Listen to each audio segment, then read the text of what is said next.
The bright neon lights of Grand Plaza Mall flickered as Sarah stepped out of her car. The evening air was crisp, but a strange uneasiness settled in her chest. The mall was buzzing with people, as always, yet something felt off. She had heard rumors, people disappearing, strange shadows lurking in security footage, and whispers of something sinister happening inside the mall. But she never believed in superstitions. After all, it was just a shopping center. What could possibly go wrong? Sarah checked her list. Just a quick visit to Trend-X, the most popular clothing store in town. She had been waiting for their big sale, and today was the perfect chance to grab the latest arrivals. As she walked through the mall, something strange caught her eye. A man dressed in a dull grey uniform stood near the entrance.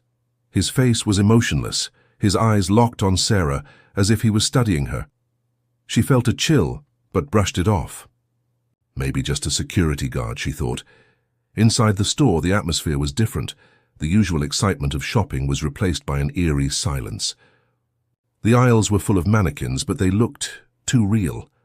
Their glassy eyes seemed to follow her as she moved past them.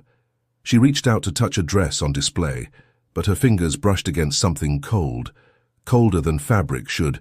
A voice behind her made her jump. Looking for something special? She turned to see a salesman, his smile stretched a little too wide. His eyes didn't blink. Something about him felt unnatural. Yeah. Just browsing, she replied suddenly, feeling the urge to leave. We have exactly what you need. His voice was smooth, almost hypnotic. He gestured toward the fitting rooms at the back. Why don't you try something on? We have a very special collection in the VIP section. Sarah hesitated. She didn't remember any VIP section, but curiosity won. She walked toward the fitting rooms, feeling like she was being watched.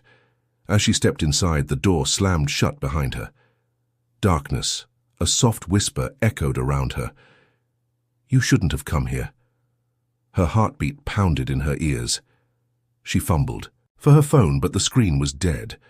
The walls around her started shifting, the mirror reflecting something that wasn't her own reflection. And then she saw it. A mannequin. But it wasn't just a mannequin. Its eyes moved. Its mouth twitched into a wicked grin. The lights flickered back on, and Sarah found herself standing in the middle of an empty store. No mannequins, no salesman, just a chilling silence. She ran as she reached the entrance. She glanced at the security cameras above. Her blood turned cold.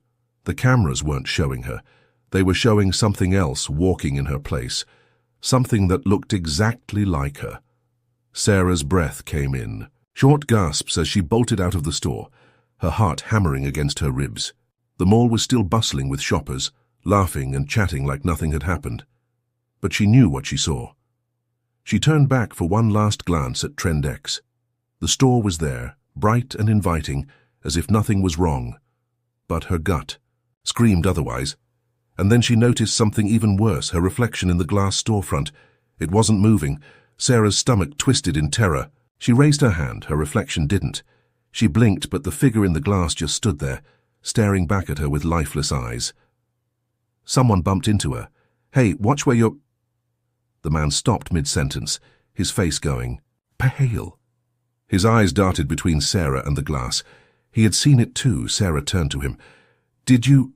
The man was gone. Vanished into the crowd like he had never been there. She stumbled backward, her mind racing. Her reflection still wasn't mimicking her movements. It just stood there, watching.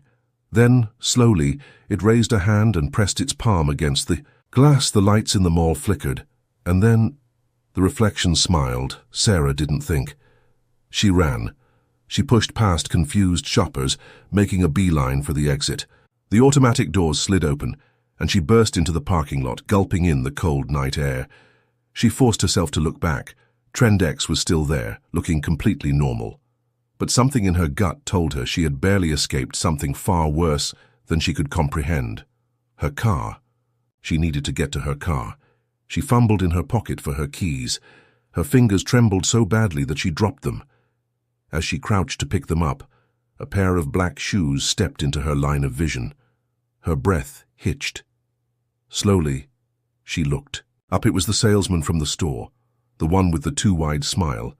But his face was different now. His skin was pale, almost plastic-like. His lips curled into a grin that stretched too far, too unnatural. And worst of all, his eyes were completely black. "You left too soon, Sarah," he said softly. "You didn't even try on the dress," Sarah screamed. She scrambled back, keys clutched in her sweaty hand, and slammed them into the lock. The car beeped open, and she threw herself inside, hitting the locks and jamming the key into the ignition. The engine roared to life. The salesman, or whatever he was, tilted his head, watching her through the windshield. Then he did something that made her stomach drop. He raised his hand and waved. Sarah floored the gas. The tires screeched as she sped out of the parking lot, heart hammering in her chest. She didn't stop until she was miles away, parked outside her apartment, hands still shaking against the steering wheel. She forced herself to breathe. "It's over. You're safe." Her phone buzzed. A text. With trembling fingers, she picked it up. The message was from an unknown number. It read, "You forgot your reflection at the store. Don't worry, we'll bring it to you soon." Sarah's blood ran ice cold. Then, from the rearview mirror, she saw something that made her scream again. The reflection looking back at her wasn't hers. Sarah threw her phone across the passenger seat, her entire body trembling. This couldn't be happening. It had to be a trick, some sick joke. But the reflection in the rearview mirror didn't blink when she did. It didn't move with her. It just sat there, smiling. She shut her eyes tight. This isn't real. This isn't real. A sharp knock on her window made her jump. Sarah's scream caught in her throat as she turned, expecting to see that grinning salesman again. But instead it was a woman, probably in her late 40s, with frizzy red hair and tired eyes. She looked just as terrified as Sarah felt. Sarah hesitated before rolling down the window just an inch. "What do you want?" "You saw it, didn't you?" the woman whispered. Sarah's blood turned to ice. "What?" The woman's eyes darted around the parking lot before she leaned in closer. "The store. The mannequins. Your reflection." Sarah's hands gripped the steering wheel so tightly that her knuckles turned white. "Who are you?" "My name is Linda. Listen, I don't have much time, and neither do you." "They already know you tried to leave." A chill crept up Sarah's spine. "Who? Who's they?" Linda exhaled sharply, glancing around as if she expected someone, or something, to jump out at any moment. "The store isn't just a store. It's a trap. It's been there for decades, changing names, changing locations, but always feeding on the same thing." "Feeding?" Sarah repeated, her throat dry. Linda nodded. "On people, on their identities, their reflections. Once you enter, they mark you. If you leave before they're done with you, they come after you." Sarah felt her stomach drop. "You're saying they took my reflection?" Linda hesitated. "Not just took it. Replaced it." Sarah's mind raced. The strange man in the store, the mannequins that looked too real, the reflection that didn't move. With her, every piece of the nightmare suddenly clicked together. Linda grabbed Sarah's wrist. "You need to get out of here, far away. But you can't just run. If they realize you know the truth, they'll speed things up." Sarah swallowed hard. "Speed what up?" Linda opened her mouth to answer, but then her eyes went wide in horror. "No. Oh, no, no, no," she gasped. Sarah turned in time to see a black SUV pulling into the parking lot. Its headlights cut through the darkness, and inside, she could barely make out the silhouettes of several figures. Linda yanked her hand back. "It's them?" Panic surged through Sarah. "What do I do?" Linda's eyes darted toward the car's ignition. "Drive. And whatever happens, do not look into any mirrors." Sarah didn't hesitate. She slammed her foot on the gas. The car screeched out of the parking lot, tires burning against the asphalt. She barely registered Linda disappearing into the shadows as she sped down the empty streets, heart pounding like a war drum. Her hands were slick with sweat. Every instinct screamed at her to check the rearview mirror to see if they were following. But Linda's warning echoed in her mind. "Do not look into any mirrors." She clenched her jaw and kept her eyes locked on the road. The phone buzzed again. With shaking fingers, she grabbed it and glanced at the screen. Another unknown number. You're making this harder than it needs to be, Sarah. Let us in, look at us. Tears burned in her eyes. No, no, no, no. She threw the phone onto the floor, her breath ragged. A sharp thud came from the back seat. Sarah's blood ran cold. Something was in the car with her. She gripped the wheel tighter. She couldn't stop, couldn't look back. Another thud, closer this time. Then a voice, low, smooth, and horrifyingly familiar. You can't ignore me forever, Sarah. It was her own voice, but it wasn't coming from her mouth. Her reflection was speaking from inside the mirror. Sarah's entire body went numb. Her knuckles turned white against the steering wheel as her voice whispered again from the mirror. You can't run from yourself forever. She clenched her teeth, refusing to look, refusing to acknowledge the thing that was in the car with her. She pressed her foot down harder on the gas pedal, the speedometer climbing past 80 miles. The road was empty, the city lights blurring past in streaks of yellow and red. Thud.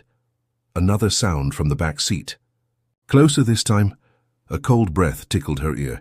Just look at me, Sarah. It'll be easier that way. Her stomach churned. Every muscle in her body screamed at her to turn her head, to see what was behind her. But she couldn't. She knew the moment.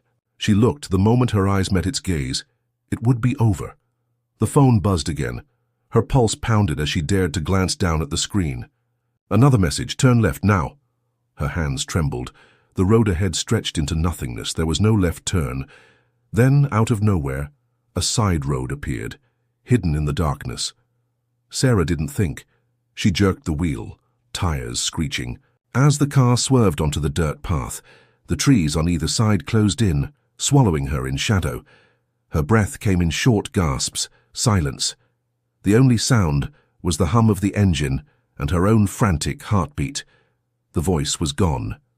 Sarah swallowed, hard, forcing her focus back to the road.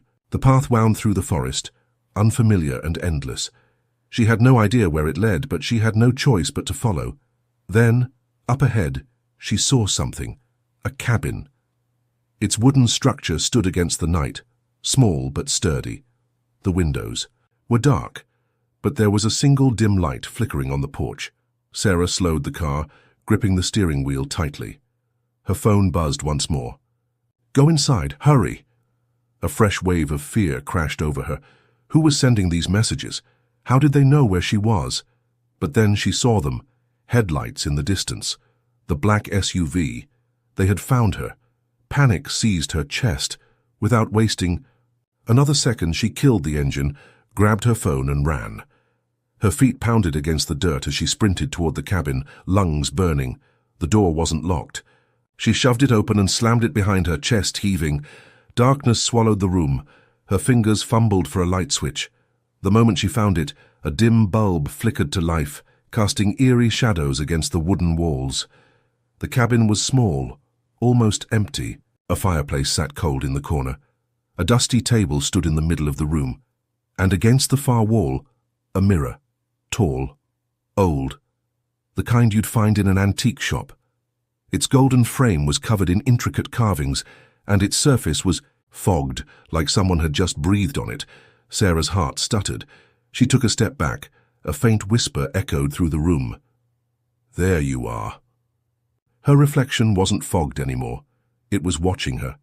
Then slowly it smiled and raised a hand that wasn't hers. A hand that was reaching out of the glass. Sarah screamed. Sarah stumbled back, her breath coming in short, sharp gasps. The mirror's surface rippled like water, and the reflection, her reflection, continued to smile, its hand reaching out farther. Come closer, Sarah.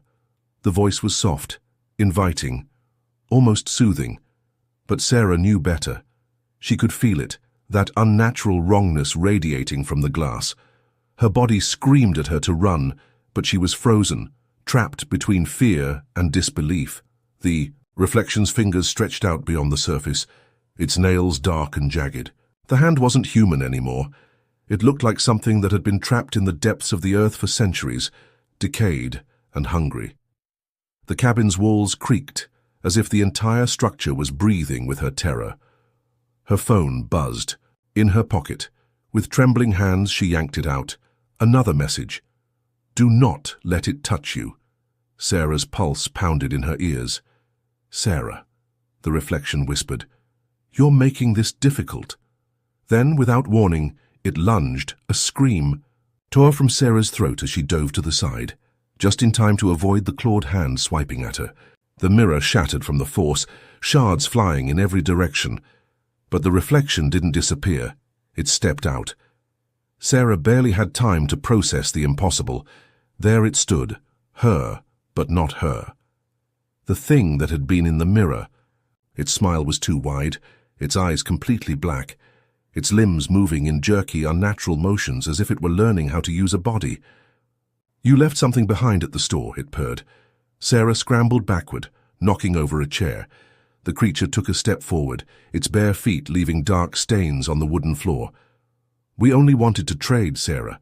A new reflection for a new life. But you ran. Sarah shook her head, heart slamming against her ribs. Stay away from me. The thing giggled, a horrible, distorted sound that made her skin crawl. But why, it cooed. I'm just like you, don't you see? Sarah's stomach twisted. She didn't know what would happen if it touched her, but she knew it would be worse than death. Her phone buzzed again. The fireplace, light it now. She didn't hesitate. She spun around and lunged toward the fireplace.